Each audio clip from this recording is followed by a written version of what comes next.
My girlfriend asked for a break to find herself. I made her move out of my house instantly. She came back 3 weeks later crying and begging, but I already knew the truth and slammed the door in her face. Now she's destroyed. I'm 32 years old, work in it for a pretty big company, and about 6 months ago I had to make one of those decisions that either defines you as a person or turns you into a complete idiot with no dignity. Spoiler, I think I did the right thing, although at the time Emma thought I was the worst human being on the planet. The thing is, we'd been together 5 years, living in my house, which I bought on my own before I met her, important detail, and everything was going well, or at least I thought so, until that shitty night in March. Let me back up a bit so you understand the context. Emma and I met when I was 27 and she was 26.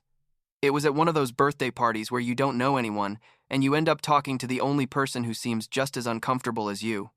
We connected pretty quickly, had similar tastes, laughed at the same stupid stuff, and like a year and a half into dating, I suggested she move into my house. I already had the house, a 3-bedroom in a quiet neighborhood. Nothing fancy, but it was mine, and I was proud of that. She happily agreed, left her small apartment that she shared with this half-crazy roommate, and I guess for the first 3 years everything was great. I mean, normal couple fights, but nothing serious. The problem started like a year before everything exploded, although looking back, I should have noticed it earlier. Emma started with this whole thing about wanting to go out more with her friends, which is totally fine. I'm not one of those controlling guys. But it was weird because sometimes she'd come home like 3 in the morning when before she'd get in at 11 or 12, and she started being on her phone more, that attitude of turning the screen over when you get close or taking it even to the bathroom. I'd say something and she'd get defensive, saying I was paranoid and that I should trust her. Anyway, I was working a lot at that time because we were closing a big project at the company, so I didn't pay that much attention to those signs either. So we get to that night in March. We'd ordered Chinese food. We were sitting in the dining room watching some series on the laptop, and out of nowhere Emma hits pause and tells me, "We need to talk." I already knew. Nothing good starts with that phrase, but I still put down the chopsticks and told her, "Okay, what's up?" And she drops on me. "I think I need some time for myself. I need to find myself and think about what I really want." I literally just stared at her like waiting for the punchline, but she was serious. I asked her, "Are you saying you want to break up?" And she said, "No, not break up, just a break. Time to think, but still be us, just with space." That's when I realized this wasn't a normal couple conversation where you complain that I don't spend enough time with you or that you need more attention. This was her basically wanting to have her cake and eat it too. Like, I want to explore other options, but stay there just in case. So I told her, "Fine, you can have your break, but if we're going to do that, you need to move out because this is my house, and I'm not going to live in this awkward situation where we're on a break, but sharing the same roof." She was surprised. I think she wasn't expecting that response. She said, "Seriously? You're going to kick me out of the house?" And I told her, "I'm not kicking you out. I'm telling you that if you want a break from the relationship, then you need a break from living here too. It's logical." She started crying and saying I was cruel and didn't understand what she was going through, that she just needed time to think and I was pressuring her. But I stood firm. Honestly, I don't know where I got that mental clarity in that moment, but I told her, "Emma, you have 2 options. Either we stay together as we are, or we break up and you move out. There's no middle ground here." She got more upset and said, then she needed a few days to pack her things and go to her sister's house. I told her, "Perfect. Take the time you need this week." The next 5 days were weird. She packed her stuff in boxes. I continued with my normal work routine. I'd get home and it was like living with a ghost. We barely talked, just the necessary stuff like, "Are you going to use the washing machine? Or did you order the pizza?" My friends asked me what was up and I told them Emma and I broke up, basically, although technically she insisted it was a break. My best friend Luke told me I did well, giving her that ultimatum, because otherwise she was going to have me there like an idiot waiting while she did who knows what. Emma finally left on a Saturday morning. Her sister came with a truck, and between the two of them they loaded all the boxes. I was in the garage organizing some tools, didn't even come out to help, which sounds shitty, but honestly I was already tired of all the drama. Before leaving, Emma came over and told me, "Thanks for these 5 years. I really hope we can fix this when I have more clarity." I just nodded and told her, "Take care." And just like that, she was gone. The first 2 weeks after were weird. I'm not going to lie. The house felt empty. There were spaces where her things used to be that were now bare, like the bookshelf where she had all her romance novels, and the bathroom that no longer smelled like her 1,000 skincare products. But there was also something liberating about it. You know, like when you remove a weight from your shoulders that you didn't even know was there. I could leave my stuff wherever I wanted, watch whatever I felt like on TV, order pizza at 11 at night without anyone judging me. That's when I started hearing things. First, it was my neighbor Carol, a lady who's like 60 years old and is always aware of everything in the neighborhood. She stopped me when I was taking out the trash and said, "Hey, David. I saw Emma the other day at the Starbucks downtown with a guy. They looked very affectionate." I told her, "Ah, okay, thanks for letting me know," although inside I was thinking, of course, there's the famous finding myself. Then Luke told me a friend of his saw her at a bar with another guy, kissing. And then my sister sent me a screenshot from Instagram where Emma had posted a photo with someone, nothing too obvious but enough to understand she was already going out with people. Honestly, it didn't surprise me that much. I was already expecting it. That's exactly why I had told her to leave the house. Because I knew this break wasn't to find herself or whatever philosophical bullshit she had told me. It was to try her luck with other guys while keeping me as plan B in case it didn't work out. And look, to each their own. If she wanted to do that, it was her right. But I wasn't going to stay there waiting like an idiot. Like 3 weeks after she left, Emma sent me a message. It was a Friday night.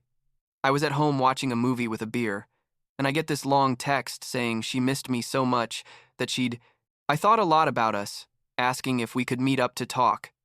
I read it like 3 times before responding. I told her, "Sure, we can meet. When works for you?" She responded super fast. "Tomorrow at the park where we used to go?" I said yes. Saturday I got to the park around 4 in the afternoon. Nice weather, there were families with their kids, people running, that normal weekend vibe. Emma was already there sitting on a bench. She looked nervous. I sat next to her and she started talking, told me these weeks had helped her realize what she really wanted, that she'd made a mistake asking for the break, that I was the love of her life, and she wanted to come back. I let her talk without interrupting, and when she finished, I asked her, "And what about the other guys you were going out with?" She turned red and started stuttering, saying they were just casual dates, nothing serious, that she was just trying to distract herself. I told her, "Emma, let's be honest, you didn't want a break to find yourself. You wanted a break to see what else was out there while leaving me as backup in case it didn't work out. And guess what? It didn't work out. And now you want to come back. But I'm not anyone's plan B." She started crying, saying it wasn't like that I was interpreting it wrong, that she really loved me. I got up from the bench and told her, "I wish you the best, Emma. Seriously, but this is over. There's no going back." And I walked away while she was still sitting there crying. That night, I gathered all the things Emma had left at the house, small things she forgot or didn't want to take at the time, put them in 2 boxes, and the next day, I took them to her sister's house. I rang the doorbell. The sister opened. I told her, "These are Emma's last things." She just nodded and received them without saying much. I guess Emma had already told her everything. And with that, I closed that chapter, or at least that's what I thought. Like 6 weeks after the official breakup, I received a message from a number I didn't know. The guy introduced himself as Brandon and told me he needed to talk to me about Emma, that it was important. Honestly, my first thought was that it was some joke or scam, but something told me to respond. I asked him what it was about, and he said he'd prefer to tell me in person, that we could meet at a cafe near my house. I was curious, so I agreed. We met on a Wednesday after work. Brandon turned out to be a guy around my age, maybe a year older, looked normal. I don't know what I was expecting, but it wasn't anything special. We sat at a table in the back, and he got straight to the point. He told me he'd been going out with Emma for like 2 months, that things were going well until a mutual friend told him Emma was still trying to get back with me and that she was basically playing both of us. He showed me messages, photos, Everything. Apparently, Emma had told him that she and I had broken up months ago, and she was totally over it, while she was telling me he had just been a distraction. I'm not going to lie, it was kind of weird sitting there with a guy who was dating my ex comparing notes like detectives, but it was also revealing.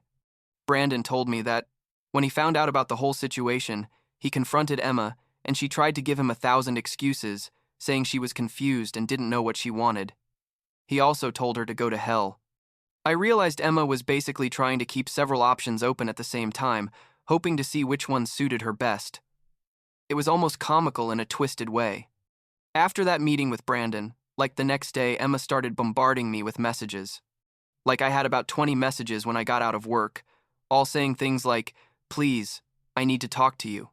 I know you talked to Brandon, but it's not what you think. Give me a chance to explain. I love you, and I made mistakes, but we can fix it." I didn't respond to any of them. Then the calls started. She left. Voicemails crying and saying she was desperate to please not ignore her. I blocked her number after voicemail number 5 because it was too much. I thought that was the end of everything, but like 2 weeks later, on a Saturday morning, I'm making breakfast and I hear someone knocking on the door. I open it, and there's Emma. She looked terrible, like she'd been crying, disheveled, wearing clothes that looked like she'd slept in them. She tells me, "Please, David, just listen to me for 5 minutes," and starts talking fast, saying she made the worst mistake of her life, that she loves me, that she never should have asked for that break, that Brandon meant nothing, that it was just a stupid mistake and she'd do anything for us to get back together. I just stood there at the door listening to her, and the only thing I was thinking was, does she really think this is going to work? That by crying and begging, I'm going to forget everything? When she finished talking, I told her very calmly, "Emma, I already told you this is over. You need to accept it and move on." I already have. She started screaming that I was insensitive. How could I throw away 5 years so easily, that she had fought for us? I told her, "No, Emma, you didn't fight for us. You threw 5 years away when you asked for that break to go with other guys. I just respected your decision." And I closed the door. I heard her crying on the other side for a few minutes before she left. I didn't hear from her directly after that. I think she finally understood there was nothing to be done. Luke told me I'd done the right thing. That many people in my situation would have given in to the pressure or because of good memories, but that I'd had the balls to stand firm on my boundaries. My sister also congratulated me like, "I'm proud of you for not letting yourself be manipulated." The following months were pretty good, honestly. I focused on my work. They gave me a promotion in July with a considerable raise. I started going to the gym more often, went out more with my friends, even planned a trip to Colorado to go hiking that I'd always wanted to do. But Emma never wanted to, because she didn't like nature. The house no longer felt empty. It felt like mine again, and there was something comforting about that. Like 3 months after the last encounter at my door, Carol, the nosy neighbor, stopped me again, this time to tell me she'd heard Emma lost her job at that marketing company where she worked. Something about staff cuts, and that she'd had to move to a pretty crappy apartment in the north part of the city because she couldn't afford something better. Apparently, she also cut contact with several of her friends because she was kind of depressed. Carol asked me if I knew anything, and I told her no. That Emma and I no longer had contact. Honestly, I didn't feel satisfaction or anything hearing that. It was just like, okay, interesting. I hope things get better for her. I'm not going to say I don't miss her sometimes. Like there are moments where I see something I know she would have liked, or I hear a song we used to listen to, and I think about her for a second. But those moments are less and less frequent and shorter. The thing is, I learned something important from all this, and it's that self-respect is non-negotiable. If someone puts you as plan B, as the safety option, while looking for something better, it doesn't matter how long you've been together or how many good memories you have to have the dignity to say no. Last week, I was at the supermarket buying stuff for the house, and I saw a girl who looked familiar. Turns out it was Emma's sister. We saw each other. She greeted me kind of awkwardly, and I returned the greeting. She asked me how I was, and I told her, "Good, working a lot, but good." She told me Emma asked about me sometimes, and I just said, "I hope she's well." There was no resentment in my voice.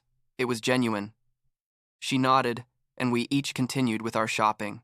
Now, I'm considering starting to date someone new. Nothing serious yet, just see what's out there. But this time with a clearer head about what I want and what I'm not going to tolerate. I have my house, my stable job, good friends, and most importantly, I have my peace of mind. Emma can be wherever she is, doing whatever she's doing, and honestly, I wish her the best. But that part of my life is already closed. Not with bitterness or resentment, just with the certainty that I made the right decision by not allowing her to treat me like a second option. And that, at the end of the day, is worth more than any 5-year relationship I had.